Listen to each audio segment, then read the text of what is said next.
नमस्कार मित्रांनो, नशीबवान या सिरियलमध्ये काय घडले आपण ते बघणार आहोत। अर्जुन एका गुरुजींना कॉल करतो आणि मी अर्जुन सुभेदार बोलतोय असं बोलतो आणि मला एक पूजा करायची आहे त्याविषयी तो विचारत असतो।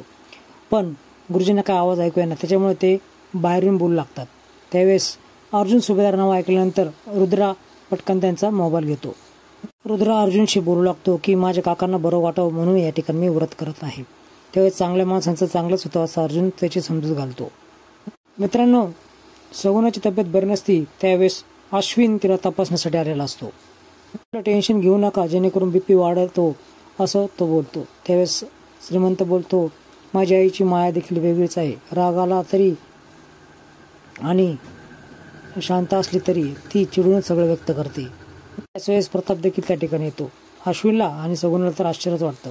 तुम्ही इथे कसं का असं अश्विन विचारतो। त्यानंतर तुझ्या कॅबमध्ये मी गेलो होतो, असं कळलं की तू या ठिकाणी आला आहे म्हणून मी इथं आलो असं प्रताप बोलतो। त्यावेळेस वासंतीबद्दलचा ती राग व्यक्त करते आणि तिचं नाव देखील काढायचं नाही असं बोलते। इकडे दत्तू कपाट उचकतो आणि कपाटातून एक बॉक्स काढतो। त्या बॉक्समध्ये गिरजाने पकडलेलं नागेश्वरचं छोटंसं घुंगरू असतं। त्याच वेळेस गिरजा तिथे येते आणि काय करताय बाबा असं विचारते। त्यावेळेस तो ती गोष्ट लपवतो। गिरजाला दत्तू बोलतो, प्रभासनं मला भेटायचं आहे, त्यांना डिस्चार्ज भेटला का? त्यावेळेस गिरजा हो बोलते। जाण्यासाठी विनंती करतो तशी गिरजा हो बोलते। इकडे गुलाबरावला शुद्ध आलेले असते। त्यावेळेस रुद्र बोलतो की तुमची एक वस्तू माझ्याकडे आहे ती घेऊन येतो। चाकू घ्यायला गेल्यानंतर गुलाबराव विचार करतो, इतका चांगला मुलगा कसं काय? गुरुजी देखील बोलतो, खूप काळजी घेतली त्यांनी।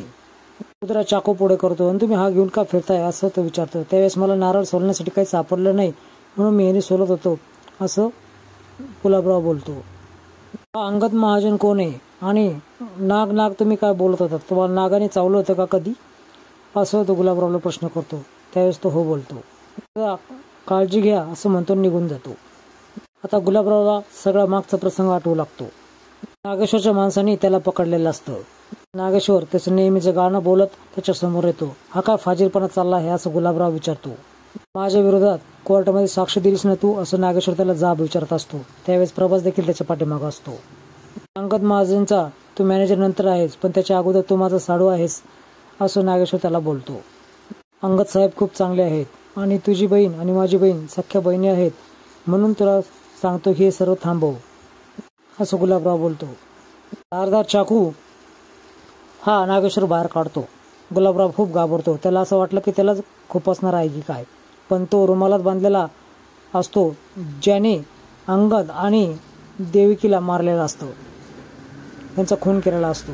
त्याच्यावर ठसे गुलाबरावचे त्याला घ्यायचे असतात। त्याचे ठसे तो बळजबरी घेतो आणि जोरदार ओरडतो, गुलाब्या काय केलं हे? हत्यारावर ठसे देखील आले आणि अंगद आणि देवकी यांचा खून देखील झालेला असतो। गुलाबराव खूप घाबरतो आणि तो जागेवर येतो आणि महादेवा मला कधी पावणार आहेस तू असं तो बोलतो। खरं तर त्याच्यानंतर तो तिथून पळून गेलेला असतो। इकडे गिरिजा, दत्तू आणि मोनू आलेला असतो। त्यावेळेस या घरामध्ये अजिबात पाय ठेवायचं नाही असं उर्वशी बोलते। त्यावेळेस नागेश्वर लगेच समोर येतो आणि बोलतो, तुमच्या कानात काही घुसत नाही का? तुमच्यामध्ये पडू नका, तुम्हाला सांगितलेलं समजत नाही का असं जोरात ओरडतो। लायकी काढल्यासारखं ती उर्वशी बोलत असते। हा हिचा बाप, आपण पैसे दिले नसते तर वाचला असता का? आपण पैसे दिले म्हणून यांचं छप्पर परत मिळालं, घर पुन्हा मिळालं। तुम्ही म्हणता ही नशीबवान आहे, मला किती जरी सांगितलं तरी पटणार नाही।